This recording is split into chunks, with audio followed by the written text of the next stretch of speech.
Well, my name's Rebecca and I am the Marketing and Publicity Manager for Luna Palace Cinemas, which encompasses Cinema Paradiso, which is where we are now, on James Street in beautiful Northbridge. So I basically watch films and get paid for it, which is great.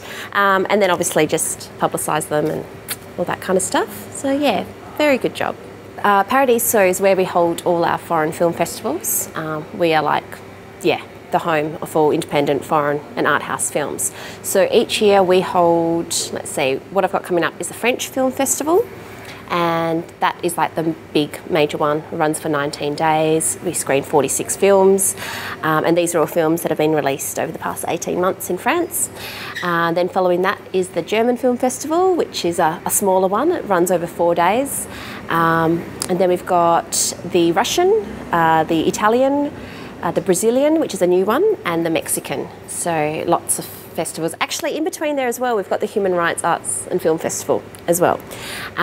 So yeah, lots of festivals coming up, lots of foreign films, which is really great because Northbridge is such a cultural hub of Perth, and we're finding that a lot of the people that come to these festivals aren't necessarily from that country. They're just everyday Australians that just want to immerse themselves with something new, learn about a different culture. So we're happy to provide and host these kind of events. The Brazilian Film Festival, I think, it has potential, definitely, for Perth audiences.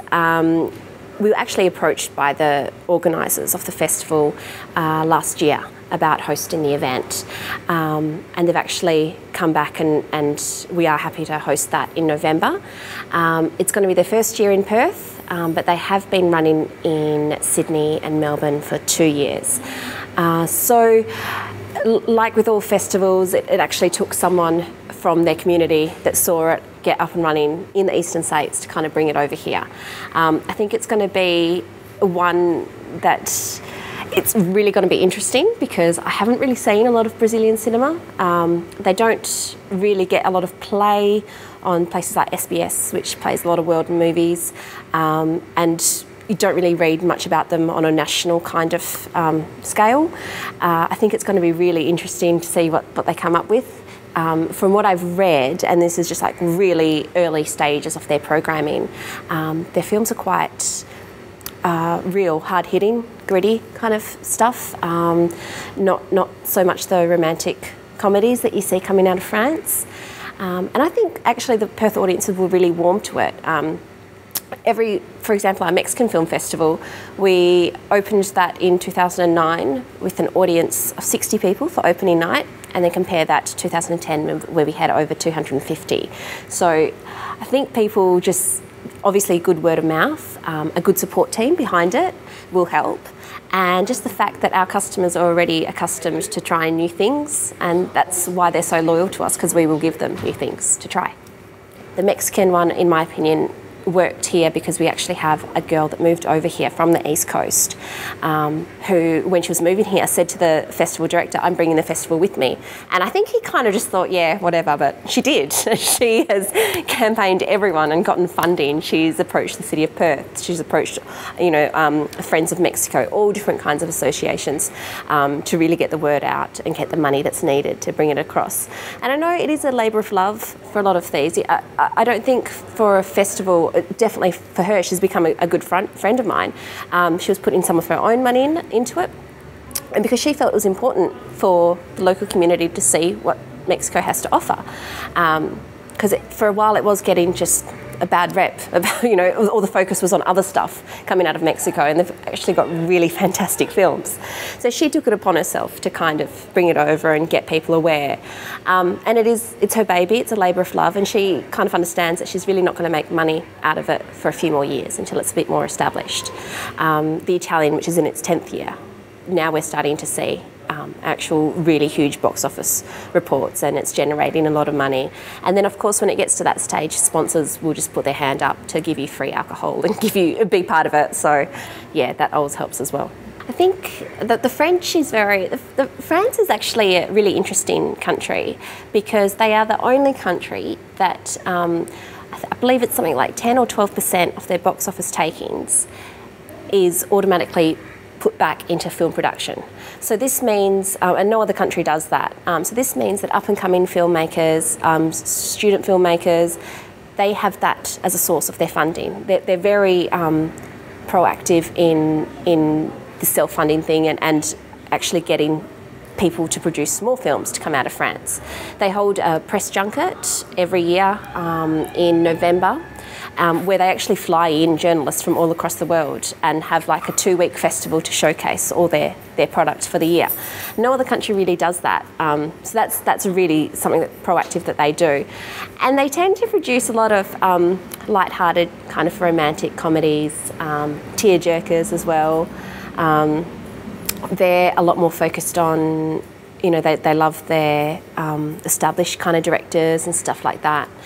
Germany, on the other hand, their selection is really eclectic and kind of strange. I love it.